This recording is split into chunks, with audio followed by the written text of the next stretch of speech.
Hey everyone, Jewish Jersey Gun Guy again. I want to talk about a somewhat serious issue, particularly trying to figure out why Jews in America and Jews around the world, especially anywhere outside of Israel, are anti-gun and as a whole just complete and total cowards. So I want to start off by saying that yes, there are exceptions to the rule. And no, I am not talking about the Israeli army. I'm talking about everyone outside of it. Like I said, especially we're talking about Jews outside of Israel, and even more especially Jews within America. Um, Liberal Jews, I mean, I'm not going to go into why all the liberal Jews vote liberal. You can watch Ben Shapiro's video. It's 5 minutes long. It explains why Jews vote liberal in America in overwhelming numbers. So I'm not going to rehash that here. What I will say is if you watch the video, you understand how it has absolutely nothing to do with Judaism and everything to do with liberalism, because most of the Jews who are liberal have nothing to do with Judaism or very little. Um, Having said that, the one thing that bugs me, so you're in favor of abortion, gay marriage, high taxes, whatever. When it comes to gun control, I would think that that would be the exception to the rule. And the reason for that is basically world history and Jewish history. 3,300 years of Judaism from leaving Egypt till now. I'm not going to do the math, but right now is the year 5778. The Exodus from Egypt happened in 2448. So subtract, you're talking a little over 3,300 years.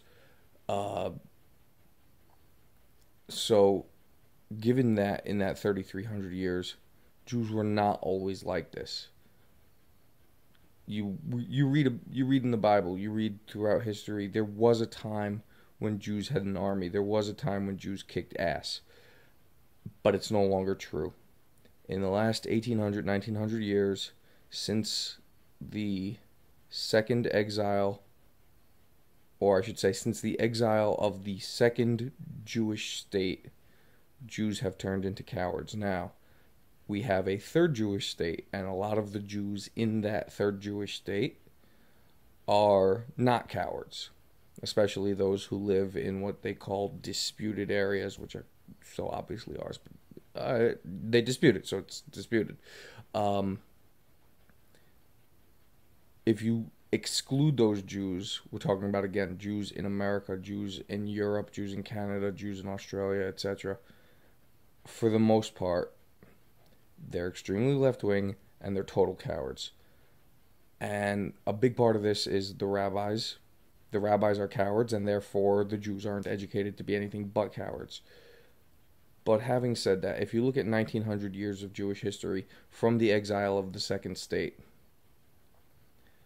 Jews have been pushed around during crusades, inquisitions, pogroms, Auschwitzes, and literally never stand up for themselves, because there's this mentality of, if I stick my neck out, it'll get cut off. If I stick it out, it'll get cut off.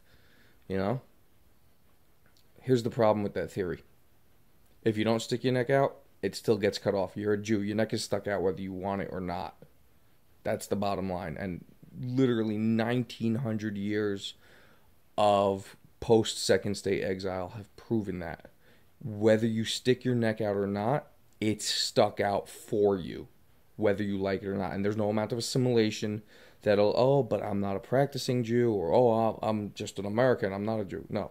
We learned that lesson in history over and over again. The last most obvious time was, in Hitler's Germany. Oh, Godwin's law. It's not Godwin's law. Why? We're talking about Jews getting killed. That's a very apt discussion. So if you look up Godwin's law, you'll see that this is an exception to the rule. Meanwhile, you talk about why Jews are cowards. I've given you the reason. No Jew wants to stick his neck out. I've also given you why it's a bullshit reason. Your neck is stuck out for you. The only question is, what can we do about it? And I still maintain that, especially in America, where we have a Second Amendment, we have a right to keep and bear arms, we have court rulings backing that up. DC versus Heller, McDonald versus Chicago, all these court rulings saying, yes, you do have an individual guaranteed right to bear arms. There's really no excuse for any Jew not to own a gun, not to learn how to use it, and not to have it ready just in case. And all the Jews who say, well, you're never going to need that, or that can't happen here, ask any Jew who was in Germany in the 1920s and ask them. They're dying off, so do it quickly.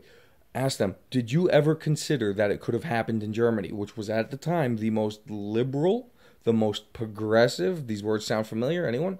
The most enlightened country on earth. But it happened there. And if you would have asked any Jew in the 1910s and 20s and even up to, but not including 1933 in Germany, and said to them, hey, 10 years from now, they're going to kill Jews 12,000 a day in gas chambers, and they would have said, this isn't Poland. And every Jew in America says, this isn't Germany. Okay, so how many Jews need to get killed before you realize that's not the case anymore? You can't say my country's the exception, because no country's the exception. Every country is run by humans, and no matter how much technology changes, no matter how much you call yourself a progressive, no matter how much you think society has evolved, humans are still humans. So bottom line, if you're a Jew, get a gun, get several guns, learn how to use them, learn how to use them well. Get ammo, learn how to use it, learn what ammo works with your gun, what type of ammo, what specific loadouts, learn your drops, learn how to use these things. God forbid the day comes, not everyone in Jersey can show up at Marcus's door and saying, that Jew will protect the rest of us. It doesn't work like that.